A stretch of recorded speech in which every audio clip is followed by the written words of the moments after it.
अस्सलाम वालेकुम वरहमतुल्लाहि वबरकातुहू। आप लोग देख रहे हैं द न्यूज़ नो और मैं हूं आपका अपना मेज़बान मुजम्मिल भट्ट।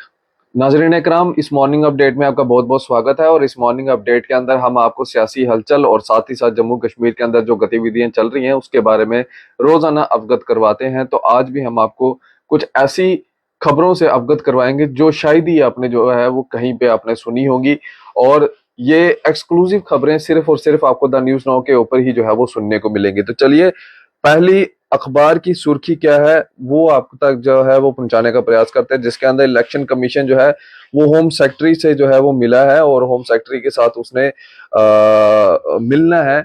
और साथ ही साथ आपको बता दें कि जे एंड के की जो सिक्योरिटी के इस समय जो सिचुएशन बनी हुई है उसके ऊपर जो है एक रिव्यू चेक जो है वो लिया जाएगा। और उसके बाद जो है हो सकता है कि 20 के बाद जो है कभी भी जो है वो इलेक्शंस जो है वो अनाउंस कर दी जाए, क्योंकि जहां जहां पे असेंबली चुनाव होने हैं वहां वहां इलेक्शन कमीशन जा रहा है और वहां वहां का दौरा कर रहा है।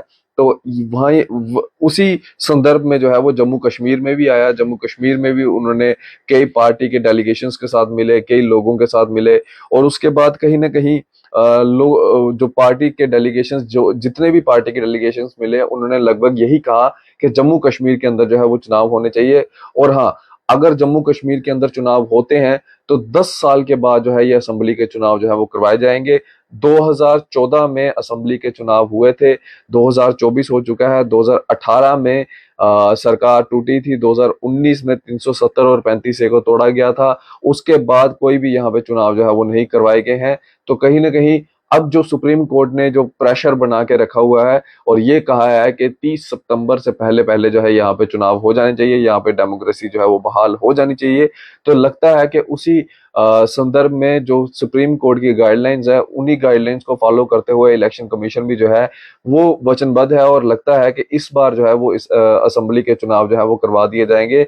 लेकिन अपोजिशन के अंदर जो है वो काफी ज्यादा इस समय गुस्सा है, चाहे वो फिर असेंबली के चुनावों को लेके हो चाहे वो स्टेटहुड को लेके हो। क्योंकि अपोजिशन ये कहता है कि अगर इन्होंने यहाँ पे चुनाव करवाने ही थे, अगर इन्होंने यहाँ पे स्टेटहुड वापस देनी ही है, तो फिर माननीय उपराज्यपाल की पावरें जो है वो क्यों और ज्यादा बढ़ा दी गई हैं। अगर आपने स्टेटहुड देनी ही है तो आप क्यों जो है वो उपराज्यपाल को जो है वो सारी जो है वो शक्तियां दे रहे हैं, सारी पावर्स जो है वो उपराज्यपाल को दे रहे हैं।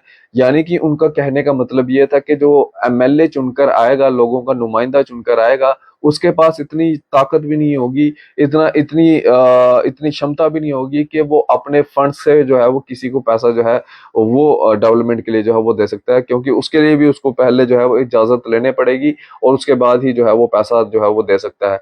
किसी ऑफिसर को जो है वो अगर फोन भी करना चाहेगा वो डायरेक्टली जो है वो फोन भी नहीं कर सकता। यानी कि एक तरह से देखा जाए तो वो सिर्फ और सिर्फ उपराज्यपाल का जो है एक पपेट बन के जो है वो रह जाएगा, जो एक एमएलए इस कंडीशंस में जो है वो चुनकर आएगा।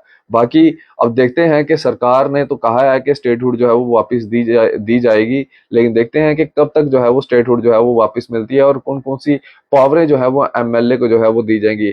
हालांकि इसको यूनियन टेरिटरी बनाया गया है, लेकिन यूनियन टेरिटरी के अंदर जो जो चीजें होती हैं वो चीजें जो है वो इस जम्मू कश्मीर के यूनियन टेरिटरी के अंदर हमें देखने को नहीं मिली। जो जो रूल्स यूनियन टेरिटरी के होते हैं वो यहाँ पे इम्प्लीमेंट नहीं किए गए हैं, लेकिन पावर्स जो हैं वो माननीय उपराज्यपाल जी को जो है वो दी गई हैं। इसके बाद अगली खबर की ओर रुख करेंगे। अगली खबर आपको बता दें साफ तौर के ऊपर जो है बलिदान स्तंभ को लेके जो है ये खबर निकल के सामने आई है, जिसके अंदर कश्मीर के अंदर जो बलिदान स्तंभ जो है वो बनाया गया है वो पब्लिक के लिए जो है वो 15 अगस्त को ओपन किया जाएगा। और वहां पे भी जो है इंडिपेंडेंस डे का, यानी कि हमारा जो राष्ट्रीय ध्वज, हमारा जो राष्ट्रीय फ्लैग है उसको भी जो है वहां पे होस्ट किया जाएगा। और कोई भी किसी भी किस्म की जो है टिकट जो है वहां पे नहीं रखी गई है, बिल्कुल एंट्री जो है वहां पे फ्री रखी गई है। इसके बाद अगर हम बात करें तो जम्मू कश्मीर के जितने भी आईबी सेक्टर्स हैं यानी कि इंटरनेशनल बॉर्डर्स हैं उन सबको जो है वो अलर्ट पे रखा गया है, हाई अलर्ट पे। बीएसएफ जो है वो लगातार अपनी पेट्रोलिंग जो है वहां पे करती हुई नजर आ रही है। आईबीज के जितने भी सेक्टर्स हैं वहां पे बीएसएफ की तैनाती जो है वो काफी ज्यादा हाई कर दी है, क्योंकि आप जानते ही हैं कि बीते दिनों किस तरह से जो है इन्फिल्ट्रेट होके जो है आतंकवादी जो है वो हमारे जम्मू प्रोविंस के अंदर घुसे, कश्मीर के अंदर घुसे, फिर किस तरह से यहाँ पे आतंक फैलाने की कोशिश की। हालांकि हमारे सिक्योरिटी फोर्सेस ने उनको जो है वो काफी अच्छा मुंह तोड़ जवाब भी दिया। जो उनके OGWs यहाँ पे काम कर रहे थे उनको भी जो है वो हिरासत में लिया।